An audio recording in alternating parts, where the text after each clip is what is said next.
y su voto es de rechazo, sigue siendo de rechazo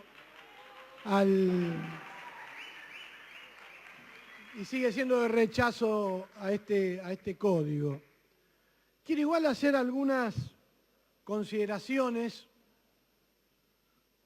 al principio metodológicas, por lo siguiente. Yo no estoy de acuerdo con lo que sucedió con la diputada Roldán Méndez al principio, que prácticamente no la dejaron hablar, porque me parece que es un tema muy importante para los que están a favor y para los que estamos en contra y para los que estamos muy en contra, pero me parece que estamos a una altura del año y en una sesión muy particular, con gente en las tribunas que pueden presenciar este debate, pueden aplaudir, pueden chiflar al final de la exposición, pero me parece que es un tema tan interesante que merecen todos los diputados ser escuchados. Lo digo por lo siguiente, y lo he dicho con muchos temas. Si quieren cargar la tinta de un culpable, cárguenla sobre el Ejecutivo. Lo digo sinceramente, ¿saben por qué? Porque hay veces, hay veces, los diputados que son oficialistas. Acá, en China, más que nada, ¿no? En Japón, en Estados Unidos y en cualquier lugar, esto funciona así. Pero a veces los diputados oficialistas son víctimas también del sistema, porque en realidad es el capricho muchas veces de ministros y de ministras soberbios que piensan y soberbias que piensan que el poder legislativo es algo menor, que no es importante. Entonces que entra un proyecto, y no quiero repetir la palabra o la definición de la escribanía, pero hay que sacarlo rápido. Y a mí me consta que en la comisión el tema estaba para ser tratado casi exprés, yo les diría, en un mes y pico. Si se extendió el tiempo fue por la participación de las organizaciones vecinales, la insistencia, pero también hubo una decisión de los que tenían una mayoría, que expresa la mayoría que tiene este recinto, de que ese debate se dé. ¿Fue suficiente? No, no fue suficiente. Atrás está el Ejecutivo que está pidiendo que inmediatamente se trate a como dé lugar. Yo quería aclarar esto porque a esta altura del año me parece que es importante. Yo creo, siguiendo con la metodología, presidente, que este proyecto muestra las grandes confusiones conceptuales que tiene la política argentina de cómo diseñar, valga la redundancia, políticas públicas trascendentes. La manera en cómo la diseñaban los gobiernos anteriores, no el anterior solo, sino los anteriores, el anterior y la verdad que alimentan la grieta y alimentan a este país binario y confrontativo. Uno después se pregunta, ¿por qué la gente reacciona así? ¿Por qué los argentinos somos así? Y porque tenés más de 30 votos en un recinto y ya el formato en cómo te comunicás con el resto de los diputados es distinto. No importa de qué signo político sea. O sea, no es patrimonio de un partido político, es patrimonio de la cultura política argentina de este tiempo que nos toca vivir. Entonces, acá hay una confusión, más allá de las palabritas lindas del diálogo y del consenso que son necesarios, pero se están mitificando tanto que se terminan falseando. Una cosa es una ley común, no tan importante, que no sea un código, que es una ley, es una norma, como toda norma es importante, pero es una ley regular, que lo que tiene que cumplir es la metodología que está en el reglamento, que tiene que tener un dictamen en la comisión, a menos que haya un consenso y la mayoría de que se trate sobre tablas, eso también está en el reglamento, y que se respete todos los mecanismos. El mecanismo de las observaciones, los dictámenes de minoría, el uso de la palabra en el recinto. Ahora, otra cosa es una ley ordenadora de uno de los aspectos claves del lugar donde vivimos, esta ciudad, que nos va a orientar los próximos 20, 30 o 40 años. yo quiero que reflexionemos lo siguiente. Cuando vos hablas de un código de 40 años, te estás imaginando 8 mandatos de jefe de gobierno. Si a cada jefe de gobierno incluso le diéramos ya la reelección garantizada, estamos hablando de 5 jefas o jefes de gobierno. En la Argentina se habla de ciencia ficción de eso, ¿sí? Sí, la mayoría de nosotros vamos a ser muy viejos o vamos a estar muertos. Estamos hablando de 40 años. Una política pública de esas características deja de ser un proyecto cualquiera. Tiene una dimensión pública, intergeneracional, afecta a las futuras generaciones. Entonces se tiene que pensar de manera lo más concertada posible, aun cuando se entre en esta cancha, en este recinto, todo el mundo sepa con cuántos votos cuenta y que hay un oficialismo, que en este caso tiene 34 votos, etcétera, etcétera. Pero es una política pública, en donde el gobierno debería decir, miren, esta es nuestra idea fuerza. Nosotros tenemos una idea fuerza y la vamos a defender, la idea fuerza. Y viene el funcionario y dice, nosotros queremos hacer, no con la prensa, después con la prensa, pero nosotros queremos defender esto porque esta es la orientación que debe tener la ciudad en los próximos 40 años. Pero vamos a hacer un plan de trabajo. Queremos convocar a todos los cerebros de esto, a todas las organizaciones, a todos los activistas, al mundo de la academia, a los que pueden estar a favor y a los que pueden estar en contra. Queremos agotar este debate y queremos que de entrada los legisladores participen. Después sí que sea un trámite para ellos modificar algún artículo y votarlo, pero de entrada que participen el Ejecutivo, el Legislativo, los especialistas, los vecinos y agotar los tiempos. ¿Qué hizo el gobierno? ¿No? El gobierno hizo todo al revés. Hizo un proceso, espera un poquito, hermano. Hizo un proceso cuasi secreto de consultas, donde nos vinieron a decir, ya vamos por el número 14, 12. Bueno, está bien, vos me podés decir 20, 100, yo no los conozco. No sé cuántos hiciste. Participaron 1 millón de personas.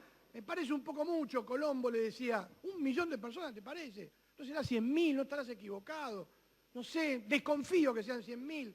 Pero bueno, llamamos por teléfono, hicimos encuestas. La verdad es que prevalecieron las desarrolladoras inmobiliarias. Y el mundo de la academia, que lo tengo que decir, aunque por ahí me ganen algunos enemigos, ya me empieza a hacer desconfiar determinado mundo de la academia que sujeta muchas de sus opiniones en virtud de lo que opinan esas desarrolladoras inmobiliarias. Estoy hablando de los arquitectos, ¿sí? O de algunos arquitectos, o de algunos estudios arquitectónicos. Estoy tratando de morigerar el daño que va a venir después.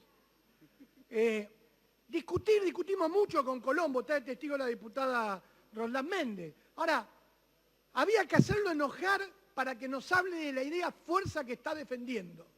Después eran todas vaguedades. Nosotros decíamos, pero este claramente es un proyecto que lo que busca es la densificación, aumentar la capacidad constructiva. Y ustedes le venden a los diarios que no haya torres, pero la capacidad constructiva aumenta. No, pero lo que queremos hacer es que los trámites sean más ágiles, no queremos bodoques, queremos cosas sencillas. Nosotros hablamos poco y escribimos poco. No, había que hacerlo enojar para que dijera lo que todos temíamos. Queremos que en Buenos Aires vivan 6 millones de personas. Podrían vivir 6 millones de personas. Podrían vivir 5 millones de personas, nos decía Colombo, ¿no? Entonces, este es el modelo.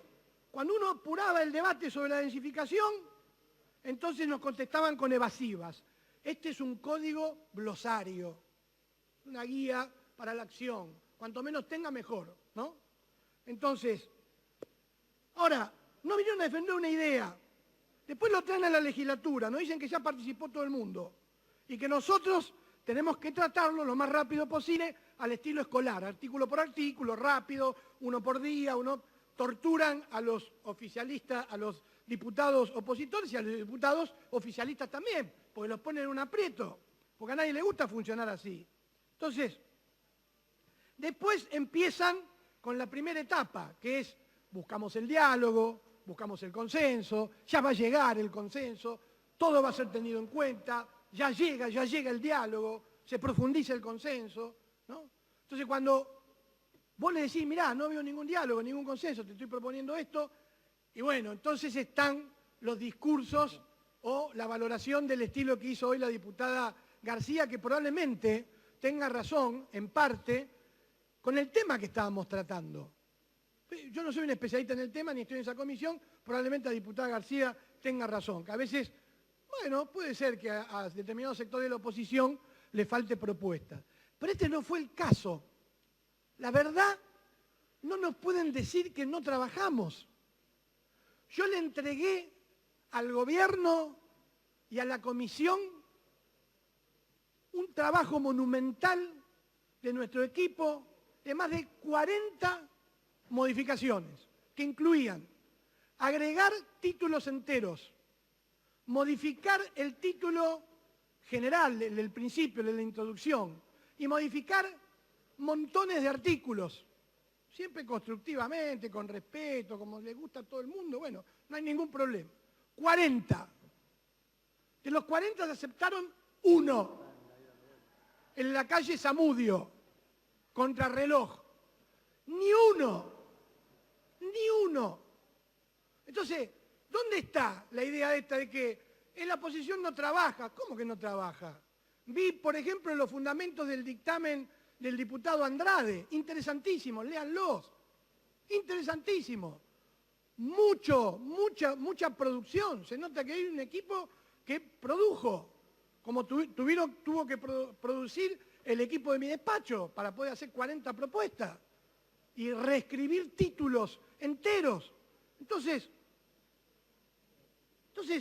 no va esta metodología, esto es lo que yo quiero decir. Y lo que pasa es que este es el código de Moquia, ¿no? Y Moquia piensa que es Vélez Sarsfield y que está en la época de Vélez Sarsfield. En la época de Vélez Sarsfield hacía un código, porque la gente en esa época no participaba, porque no había comuna, no había ONG, no se votaba, no había libros, no había internet. Entonces los grandes hombres pensaban los códigos. Y Moquia piensa que es un gran hombre y que vivimos en la época de Díaz Vélez, ¿sí? de Vélez Sarsfield, perdón, me confundo, de Vélez Sarsfield. Y se equivocó, y por eso apura a la oposición, y por eso apura al oficialismo también. Y después sale el diseño que va a regir, señor presidente. Pongamos que usted tuviera un mandato de 4 años, que no va a poder ser, lamentablemente, usted sabe que yo lo aprecio mucho, pero si tuviera un mandato de 4 años, este código va a regir 10 personas adelante suyo. Usted va a ser muy viejo cuando siga rigiendo este código. Entonces este código merece ser hecho por muchas cabezas que piensen, de distintos signos políticos, aunque al final, lo que prevalezca sea la democracia. Bueno, claro, si hay un partido político que sacó 34 votos y está empacado y dijo que su idea fuerza es la densificación y lo explica y nos dice que tienen el plan de infraestructura, etcétera, etcétera, etcétera, bueno, hay que decir a la gente que cambie el voto en la próxima elección y que nos dé un poco más de bola. Pero por ahí no tenemos suerte. Entonces, señor presidente, le digo muy rápidamente por qué, porque ya lo expliqué bastante en la primera exposición, por qué nosotros no lo votamos. Rápido. Primero, porque no cambió desde la propuesta original que ingresó a la legislatura, excepto algunas cosas que me han dicho, que yo tuve mala suerte, de 40 me tocó una sola, pero no sé cuántas cosas más habrán cambiado. En segundo lugar, ya lo dijimos hasta el cansancio en la primera exposición, el eje de este código urbanístico es la densificación basada en 3 herramientas que, usadas arbitrariamente, posibilitan esa densificación. El enrase, las unidades de sustentabilidad y la mixtura de usos. Si vos me hablás solo de la mixtura de usos, yo te puedo decir, puede ser una herramienta interesante, puede serlo, mezclada con las unidades de densidad, visto eso en el mapa, mezclado con el enrase, te arman una super isla de cemento. ¿Sí? Y no va eso de que no vamos a construir torres. Eso lo escribe el periodista que tiene que sacarse la nota de encima rápido a las 7 de la noche y tiene que cerrar la edición. Y le manda al gobierno ya todo cuál es la idea, le mandan el render, le mandan la foto, le mandan la gente ya viviendo. Y entonces el tipo escribe y titula. Nadie es sonso acá, ¿no? Y titula. Se vota el código que elimina las torres, ¿no? Por eso a veces también hay que discutir el tema de los medios, ¿no? Entonces, voy ganando más enemigos. Entonces, ¿por qué? Además, esto lo quieren hacer sin ningún plan racional de infraestructura. ¿Sí? ¿Cómo lo van a hacer? ¿No van a llenar de cemento? ¿Van a hacer que vivan 2 millones de personas más? ¿Con qué infraestructura? ¿Cuál es la infraestructura? ¿Cuál es el plan de infraestructura? ¿Sí? No hay. Muy bien. ¿Por qué no lo votamos? Punto 3, señor presidente, porque no se adecua al plan urbano ambiental. Por 2 motivos. O porque repite sus textos. Yo le preguntaba a Colombo, pero escúchame, Colombo, este artículo está repitiendo lo que ya dice el plan urbano ambiental. Bueno, pero nosotros queríamos reafirmar, porque es el código glosario. O ese es un defecto. El otro defecto es poner en un articulado cosas que son absolutamente antitéticas con lo que plantea el plan urbano ambiental. Yo les voy a dar un ejemplo, si ustedes me permiten. Dice, el plan urbano ambiental dice, en disposiciones de ese plan referidas al hábitat de la vivienda, la densificación se limita a zonas no consolidadas y de baja intensidad próximas a servicios de transporte público de alta capacidad y a ciertos sectores desocupados del sur donde resulte necesario conformar tejido urbano. ¿No? Entonces, uno lee el código que nos han traído y en la antítesis de eso no es eso, o por lo menos no es eso solo. No es eso solo. Entonces, no se ha respetado. Yo coincido con lo que han planteado otras diputadas y diputados. Antes que nada, un buen método habla de que primero deberíamos haber visto el plan urbano ambiental para reformarlo participativamente, con especialistas, bueno, pero no lo han querido hacer. No lo votamos, 4, por el orden de prioridades que le han dado. Le han dado una prioridad a cosas que no son prioritarias, no que hay que decir que son satánicas y que no debe haber en la ciudad de Buenos Aires emprendimientos inmobiliarios y no se debe construir. No, yo no estoy planteando eso. Yo estoy planteando lo que es prioritario. Este debería haber sido el código que se preocupe por abordar las asimetrías entre el norte y el sur, por la infraestructura general de la ciudad, por la vivienda, por el transporte, por la descentralización inconclusa, por la vinculación con el área metropolitana, por el uso del espacio público, los espacios verdes, y han jerarquizado la densificación, aumentar la capacidad constructiva. Está claro cuando uno lee el proyecto que esa es la preocupación.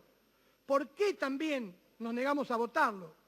Porque y esto es muy interesante, señor presidente, porque nos negamos a pensar la ciudad de Buenos Aires ajena al país.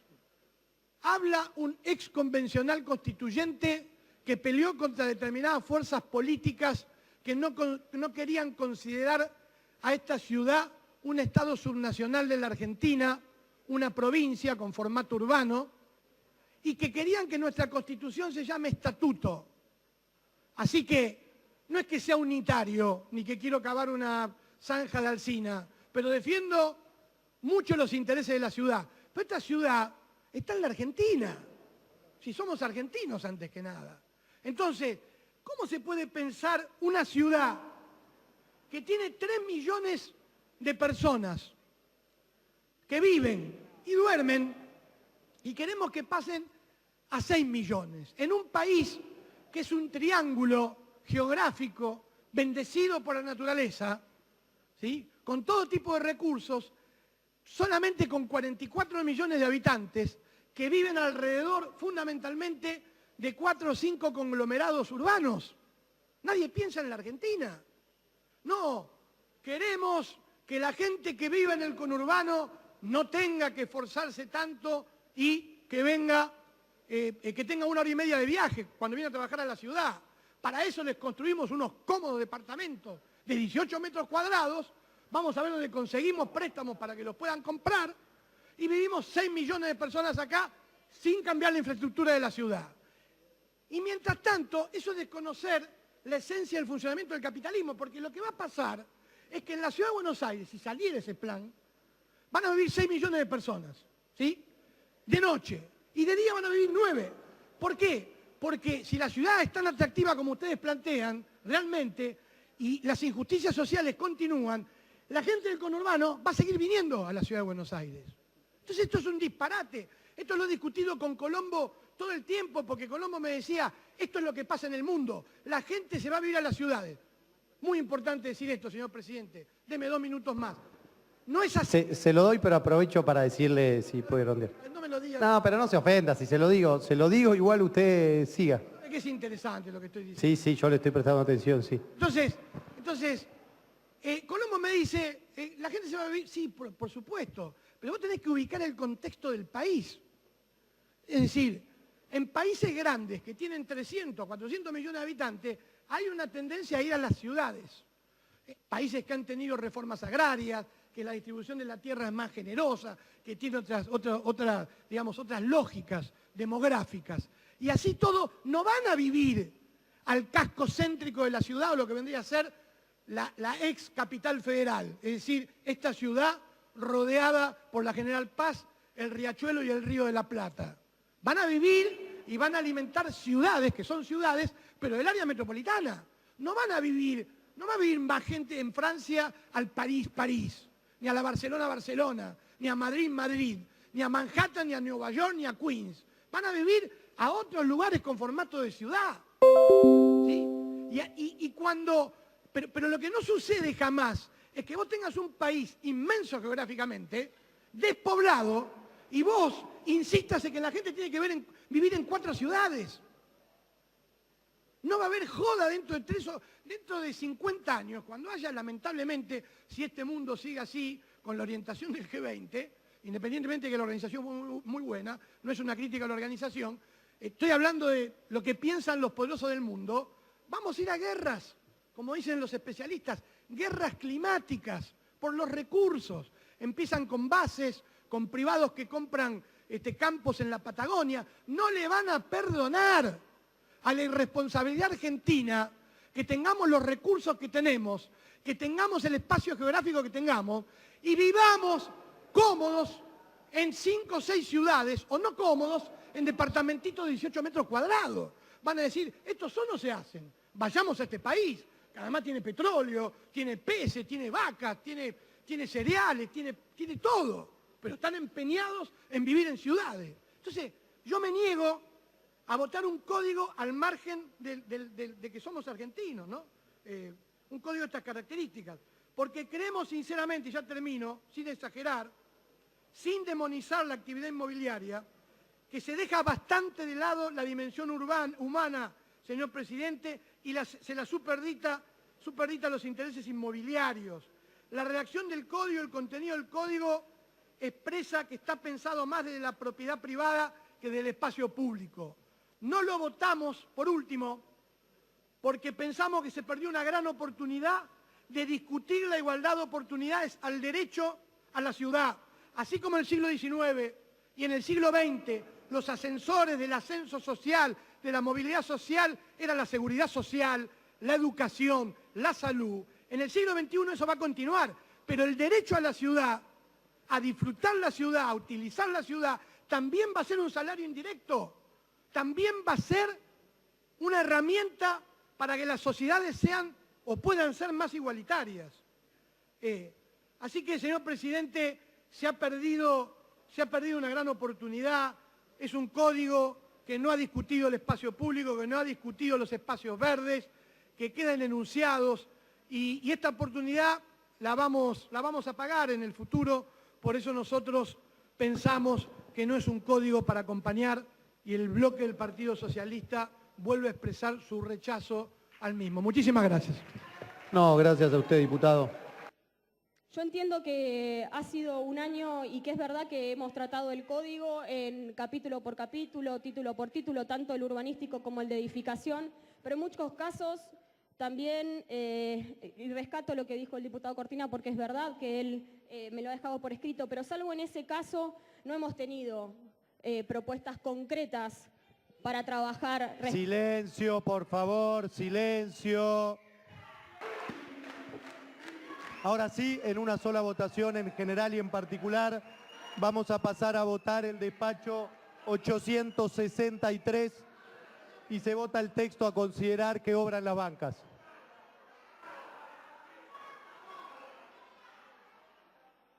Se encuentra habilitado el sistema y estamos votando.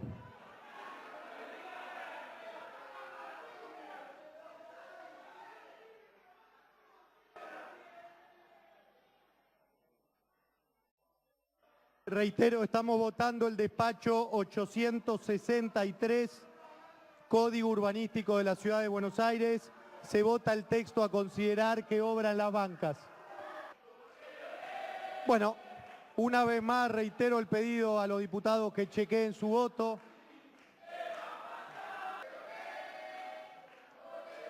Bueno, veo diputados presentes que todavía no han votado. Vamos a dar por cerrada la votación. El diputado Bauman agrega su voto negativo sobre un total de 57 votos emitidos, 34 afirmativos y 24 votos negativos. Incorporado el voto del diputado Bauman, queda sancionada la ley. Vamos a pasar ahora a votar en una sola votación, en general y en particular, el despacho 864. Se trata del Código de Edificación de la Ciudad de Buenos Aires. Habilitamos sistema y estamos votando el despacho 864, el Código de Edificación de la Ciudad de Buenos Aires. Diputado Bauman, nuevamente incorpora su voto. Incorpora su voto negativo, lo digo en función de que entiendo que no tiene sonido para que conste en la versión taquigráfica. Bien. Sobre un total de 57 votos emitidos, 34 votos afirmativos, 23 votos negativos, queda sancionada la ley. Siguiente tema por secretaría.